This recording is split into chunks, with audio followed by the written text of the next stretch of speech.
All right. Hope everybody's doing well. Good time for a bye week. It was a great week for the staff and the players. Came at a good time after 7 straight weeks. And, bye weeks are about a lot of things. Starts with reflection and study. Internally looking, as coaches at our calls, our systems, our rules, and then going to your personnel and areas that you feel good about, areas you want to improve upon, and then the modes, and avenues to do that. Studying your plays, studying, your coverages, your blitzes, all the things that you do. And then here's where we're efficient, here's where we're not, and then why. And taking some things out, adding some things, identifying those strengths, identifying those weaknesses, looking at your scheme, your personnel, and then turning to your health, and using the time wisely for recovery, for a reset mentally, allowing the guys to have some time, and then having a good mix, of improving, getting on the field, and getting off the field, and allowing these guys to reset for the next 5 weeks. And I think we did a good job of that. The guys got some time off, also got some time to really look at film and talk with their coaches. Coaches, same thing, got some really good time in the meeting rooms together, and then got 2 good practices last week just on us, working on fundamentals, back to the basics at every position group, really focusing on, what we call our one more, those things in your game that you want to be better at, the 1% improvement. And knowing that we got a 5-game season coming up, starting with Clemson at 2:00 on Saturday, and excited for the opportunities and the challenges that are in front of our football team. I look forward to competing and helping these guys. And each day, you come into the building, it's about finding ways to get better and overcoming the things that are a challenge. And obviously, when you play Clemson, they always have a talented football team, and this one's no different. Very well coached. And they have tremendous players. They're up-tempo offense. They've always been no huddle, but you can see, with what they're doing now, fewer formations, a lot faster on the football, and going up-tempo with Garrett Riley. They have incredible running backs. Obviously we know a lot about Will and think the world of him. And a tough kid, and has done a great job for them. The receiving core, they've had some guys banged up, but you can see the guys making plays. And I thought last week their quarterback, played really well in their loss to Miami. I thought he looked comfortable. He had good poise in the pocket. He used his legs when he needed to, had some good throws on the run, threw the deep ball with touch. And so you can see that he's improving, and obviously they had a bye week a couple weeks ago, but defensively, very talented, good defensive line, always aggressive in what they do. And the scheme has changed a little bit, but, there's still multiple in their fronts and coverages, a lot of man-to-man, and defensive line, has a lot of depth and good players on it. So excited, to get back to work and get ready for a great opponent here at home. And yesterday was good. The guys had the weekend off. They came back in and refocused and got ready, got a little bit of a head start on the grass, giving them, some basics and letting them watch Clemson's last game. And then today, guys will get out of here and then get back to it tomorrow. So excited for, what's coming up next, and look forward to the opportunity to play against this team. Questions?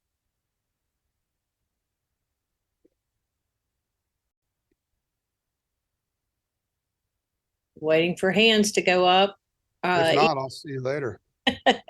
Nope, too bad, Coach. Ethan, what you got? Hey, Coach. You mentioned just identifying those areas of places you need to improve, and then addressing them during the bye week. Is there any of those areas where you saw the team take a noticeable step forward, or just any area you were just impressed with the progress they made? Yeah, well, obviously, efficiency on offense. Felt like we had answered the bell there in the Marshall game, and then took a step back, in the Duke game with just self-inflicted things, and pre-snap or post-snap, whether it's a false start or a holding penalty. Those were issues that did a great job the 3 days we went out on the field and worked. Making routine plays routine. Crazy thing about the Duke game is we caught the ball at the best. We chart everything, targets, completion rate, number of drops, drop rate, all the things that you can collectively put together. And that was our best week on the season, throwing and catching the ball. And so, I think the guys just got to cut it loose over there and in practice, working on the different things on the line of scrimmage, O-line, tight ends, running backs, the timing. But the bottom line is, it's executing. And I think, score 48 points 2 weeks ago and do that. And a week later, it takes you 7 drives to have a drive without a penalty or a drop. It's pretty obvious when you come out of a game like that, what you got to do.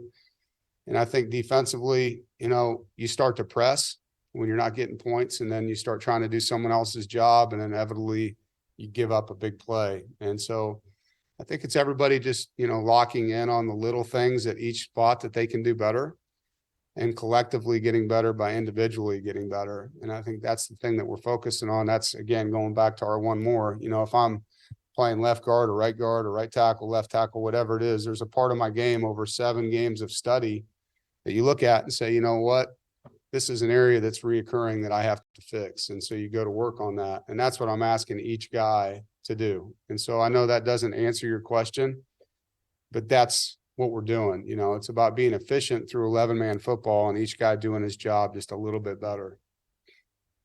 Thanks, Coach. Yep. Jaden? Hey, I saw Timothy McKay this weekend with his left hand wrapped up. How's he doing? And can you kind of talk about the decision to move him on the depth chart from right tackle? Yeah, no, all these guys at this point in time, I shouldn't say all, many of these guys at this point in time have a thing here or a thing there. Brian Murphy? Thanks. Coach, I wondered, we've heard a lot about sign stealing here in the last week or so. I wonder how big of an issue you think it is in football, what kind of steps you take to protect that stuff, and what you'd like to see maybe the NCAA move to in the future. Yeah, well, it happens, I think that's just part of the game right now, to be honest. Like all these no huddle offenses, when you're not huddling, there's a lot of signaling going on, and defenses have always had to signal. I don't know what the NCAA can do to answer your question about this. I think as long as there's going to be signals from the sideline, there's going to be people trying to decipher what they mean. I know that is frowned upon, but man, you see it everywhere, and you hear about it from the NFL all the way down through college. And how do you get rid of it? I guess the headset communication would be a possible way moving forward. It's either that or, you're always on wristbands where guys, you can change those every half and every quarter or whatever you want to do so that people can't get a beat on you. But it's been an issue for a long time. Obviously, it's a headline now because of the investigation at Michigan, but I just kind of look at it as part of the game, Brian, to be honest. Like, so, for us, we got screens, we got dummy signalers, we got live signalers, we change who they are throughout the game. You try to have as many different things as you can for what is the signal and what is a fake signal. And, you just try to do the best you can with that for the guys. And then you change your signals up, so that they're not the same every week and guys can't try to call people and figure out what they are on you. But it is a reality in football, and, maybe it'll change when they give us the electronic communication piece. I know that's on the table to be discussed after the season. 2 quick follow-ups. Do you think anyone's gotten your signals at some point? And Oh, 2, sure. Yeah, you think they for should sure. go to the in headset communication? Yeah, I mean, absolutely, people get your signals. I mean, it happens all the time. And, that's just part of the deal. And, so what do? Like I said, we try to change it up as much as we can and use different means. And there's some games where I feel like they didn't have them. Some games where you think, yeah, they probably knew what a couple of these plays were, and that's just part of it. JC? For most of your coaching career, you didn't have the current redshirt rules. I know you've always had different sessions on Thursdays over the years to work with redshirt players. Do you approach, the next 5 games a little differently, knowing that you have some players who have 4 games to play with? Well, yeah, I mean, each week we'll look at who's got how many games under their belt, so that we're cognizant of that going into the next game, from a special team standpoint. For example, we used Isaiah Shirley in his first game last week, rushing punts, trying to get a bigger body in the A gaps, doing that. So we know we've used one of his games. But you do have those conversations. We still have the developmental work on Fridays when we can with the guys, not on Thursdays, but that's something we still do at the end of practice on Fridays. And I think this is maybe the 3rd year of this rule. And so try to stay on top of it where you're at and communicate with the players when you can about it. Noah? Hey, coach, you talked about, the offensive line and kind of not being set in stone. What kind of went into moving Lyndon Cooper, down the depth chart? And do you see him kind of being a guy you can still rotate in and get him out?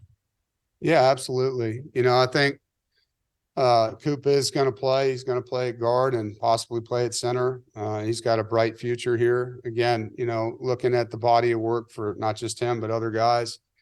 It's trying to give some guys an opportunity to compete that have shown that they deserve that opportunity as well. And fully expect Coop to compete his butt off and try to win his job back. And he might by the end of the week. You don't know that, but we're asked to put out a depth chart on Monday. We don't play till Saturday. And so, going off of a game where he had 3 penalties in the first half, getting guys in that are playing a little bit more without that, it's kind of the mindset there. And doesn't mean we're giving up on him at all. No, I mean, I'm excited to work with him every day and help him continue to get better. And he's gone in there and played really well at times for us, so you'll continue to see him out there. And if he's the competitor that I know he is, he'll compete super hard to win that job back. JC? Does it help at all when you don't have a game on a Saturday that you can maybe see what other programs are doing or watch other games or watch a little bit more NFL than normal just because it's a different weekend? Yeah, I think anytime you get a study, put yourself on the sideline, not being in the game and watch, and it's good. Also just see some creative ideas that are happening or learn from mistakes that you see other teams have. And obviously there was a lot of talk about some end of game things that have happened this year in college football. And so there's a great teachable moments for your team too. Whenever you see another team do something good or not good, it gives you a chance to show those. We do that on Friday mornings with our team, showing them plays to learn from in college and pro sports. So those, moment of truth type things are thought out ahead of time. But yeah, I think it's a great time, especially when it happens, 7 games. I think it's the latest bye week we've had since I've been here in the 8th week of the season. And so they were ready for a break. I mean, you take all of fall camp all the way through 7 games. That was a lot of consecutive work there. So I think staff and player alike, it was a good time to have that reset. Ethan? Coach, Peyton Wilson after the Duke game called for, the defense to play with more toughness. Just how has the team kind of answered that call and responded to that message in the past 8 days? Yeah, and I think toughness is multiple things, right? First thing you think about is the physicality piece, and then you have your mental toughness and your emotional toughness. And I think all 3 of those are things that we need to be better at. When you're beating yourself with penalties and drops, there's a lot that goes into that. It's not that we're not good enough. We have to be more focused, finish catches with your eyes, see the ball touch your fingertips, the basics, and believe. You have to have great confidence on the field when you step out there. And like I tell them, I wouldn't put you on the field if I didn't believe in you.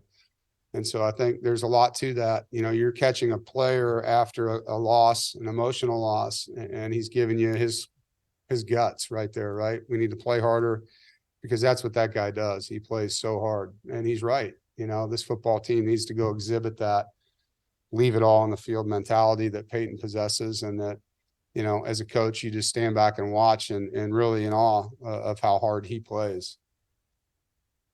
Great. Thank you.